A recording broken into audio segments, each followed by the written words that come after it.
कथा में प्रवेश करने से पहले हम कीर्तन गाते हैं। आप भी गाते हो, हम भी गाते हैं। और यही कथा नहीं, कोई भी कथा हो, कथा प्रारंभ से पूर्व कीर्तन गाया जाता है। क्यों गाया जाता है? क्योंकि हमारे मन में जो काम है, क्रोध है, लोभ है, अहंकार है, वो इस कीर्तन से थोड़ा दूर हो जाए। बाहर तो नहीं कह सकते, बाहर नहीं होगा, थोड़ा दूर हो जाए। कथा से पूर्व कीर्तन होना और कीर्तन में भी ताली बजना, ऐसा क्यों? एक बार एक भक्त एक संत जी के पास गए और संत जी से कहते, बोले प्रभु मैं राम नाम की खेती करना चाहता हूं। संत कहे, भाई राम नाम का बीज तो हमारे पास है, बोएगा कहां पर? तो कहता है, महाराज आप बीज दे दीजिएगा, मैं अपने हृदय को खेत बना करके उसमें राम के नाम का बीज बोऊंगा। संत जी कहे कि खेती करने से पहले खेत की सफाई करनी पड़ती है। खेत में जो घास झाड़ियां खड़ी होती है उन्हें काटना पड़ता है। तेरा जो मन रूपी खेत है वो एकदम साफ सुथरा है? तो भक्त कहता है हाँ महाराज साफ सुथरा है। संत कहे नहीं है, तेरे हृदय रूपी खेत में भी काम, क्रोध, लोभ, मोह, अहंकार, वासनाओं के बड़ी बड़ी झाड़ियां खड़ी है, और जब तक वो झाड़ियां कट नहीं जाएगी तब तक तू खेती कैसे करेगा? बोले प्रभु वो तो मैं काट लूंगा। कैसे? राम कथा कली कुठव कठारी। भगवान की कथा क्या है? भगवान की कथा अभिमान, काम, क्रोध, लोभ, मोह को काटने के लिए कुल्हाड़ी का भी काम करती है। बोले भगवान की कथा सुनते सुनते मैं उन झाड़ियों को काट दूंगा। भगवान की कथा रूपी हल से अपने खेत को साफ सुथरा कर लूंगा। संत जी कहते कि फिर मैं तुझे बीज दूंगा और तू राम नाम का बीज बोएगा, वो अंकुरित होगा, पौधा बनेगा, उसमें पुष्प आएंगे, उसके बाद उसमें फल लगेंगे, और फल कोई सा भी हो उसे चुगने के लिए पक्षी जरूर आते हैं। जब राम नाम का फल लगेगा तो उसे संशय रूपी पक्षी चुगने आएंगे।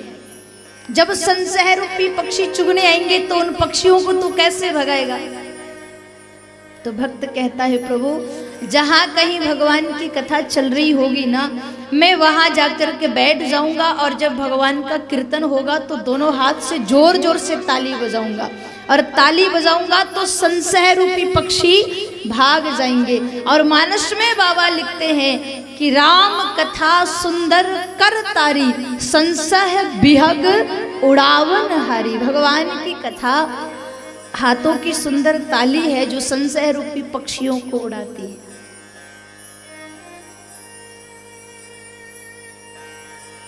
हम चाहते हैं भगवान हमारे घर आए। भगवान कैसे आएंगे? संत कहते हैं कि जिस घर में अंधकार भरा मेहमान कहां से आए, और जिस मन में अभिमान भरा भगवान कहां से आए।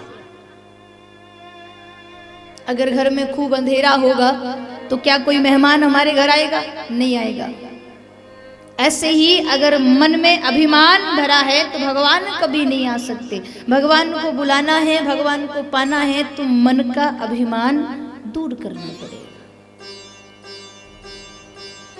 और जब तक अभिमान दूर नहीं होगा तब तक कितनी बार कथा सुन लो, कितनी बार हवन करवा दो, कितनी बार ब्राह्मण भोज करवा दो, कोई पुण्य प्राप्त नहीं होने वाला।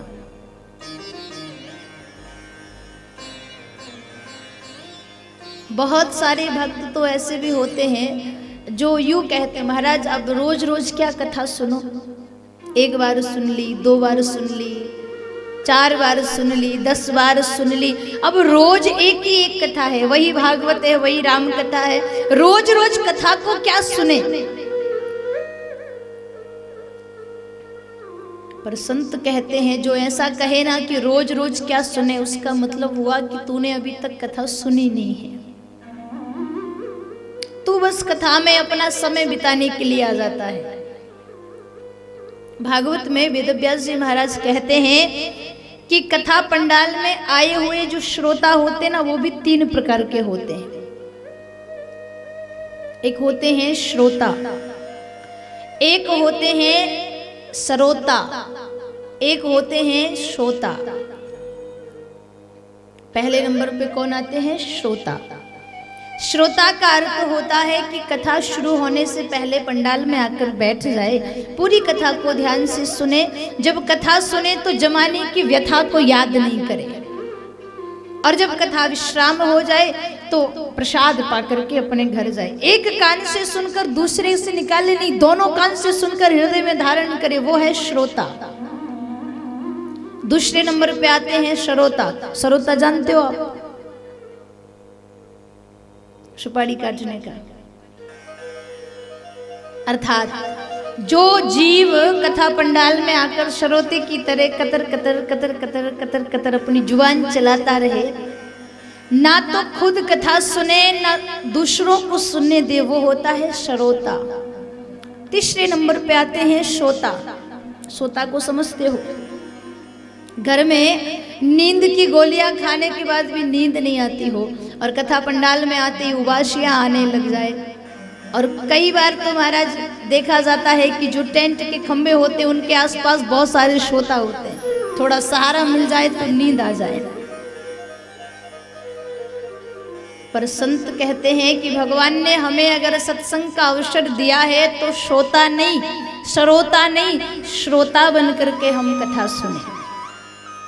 श्रोता बन करके सुनेंगे तो शायद जीवन का उद्धार हो जाएगा।